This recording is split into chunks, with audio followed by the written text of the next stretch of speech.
Hi friends, I hope you're doing really well today. This is Tracy Brown, and my team and I of non-diet dietitians provide trauma-informed care so that you can feel safer in your skin.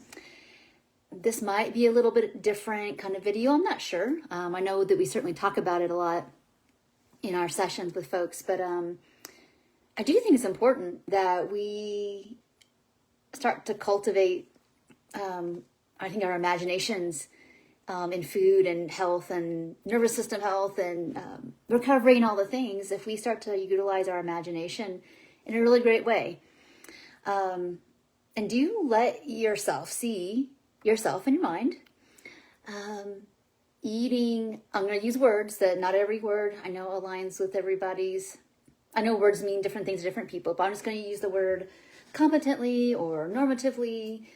Again, whatever that stuff means, because I know that depending on the bodies we have right now, what our bodies are capable of doing for us, right? So all that means is you can come to the table and you can, like, in your mind, see yourself eating maybe a variety of food, plenty of food, enjoyable food, and able to eat it from hunger. And when you're done, and you get to move on to the next activity. And there's no spin, there's no judgment, there's no worry, grief, comparing, competing, frustration. There's just ate the food, and hopefully it matched the situation you needed. And even being able to eat food and it be kind of like, I'll give it a B, or even a C. It got the job done. It wasn't the best meal ever, but it wasn't the worst.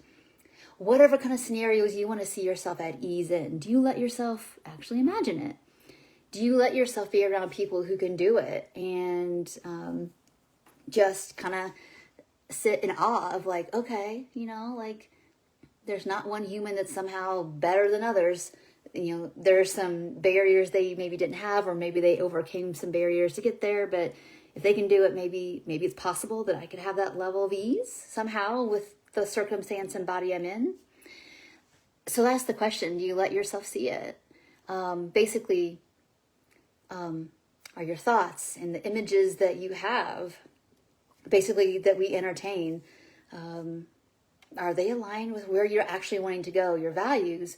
Or do you notice that you don't let yourself do it, that you start to imagine yourself freer, and then fear comes up, or anguish comes up, or avoidance or rejection or frustration come up?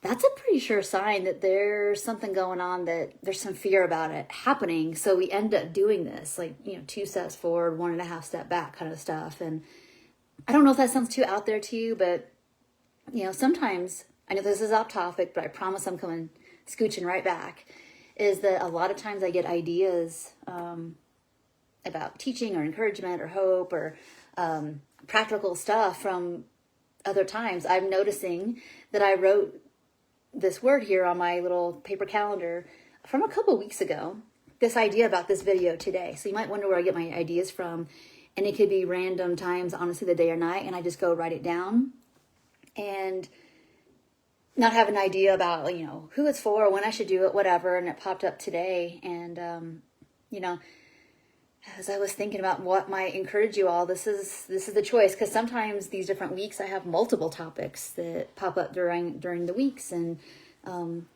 this is the one that stood out. And I'm wondering, maybe it's for you, or maybe for a lot of you. Maybe one person out there, they're like, here's your hope. Let yourself see what you're hoping to experience, not what you're hoping to look like, not even hoping for like some kind of perfect arrival at health. Ooh, that's great. And I hope you, achieve that, receive that, whatever. But it's more about the ease at which we do everything, even the ease at which maybe we deal with living in this world that's got a lot of judgment and a lot of prejudice and about food and weight and bodies. When that happens, I'm not naive. Like, I think that stuff's still going to happen to us all throughout a recovery process, when you feel like that, whatever level of arrived you believe in, that people are still going to do and say stuff that's like, gaslighting, minimizing, rejecting. That's going to happen. That's never not going to happen. So it's more about, like, how do I want to see myself dealing with it? That's very important as well, because that, builds our capacity and resiliency. And I think that we're not so surprised.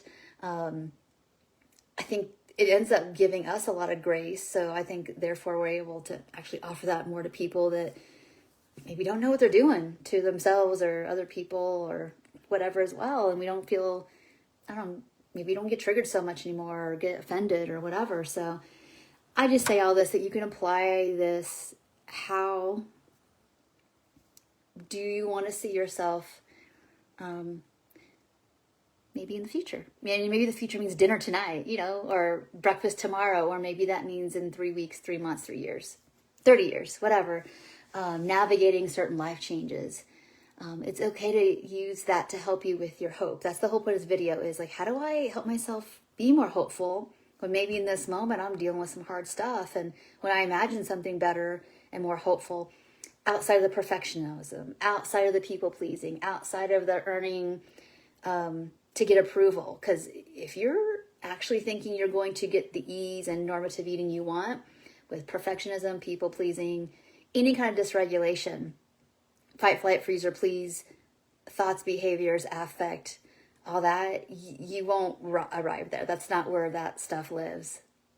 What we want, this as recovered status as much as possible, it doesn't live in perfectionism, people pleasing,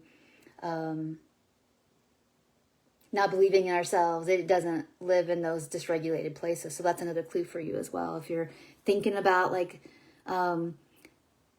having ease around your food and body, and it doesn't include like this idealized version of yourself to get love, and you're imagining yourself like looking the way you look now, eating normatively, and you feel dysregulated, that's some work for you to be taking, with your pen and paper and journaling, taking to safe people.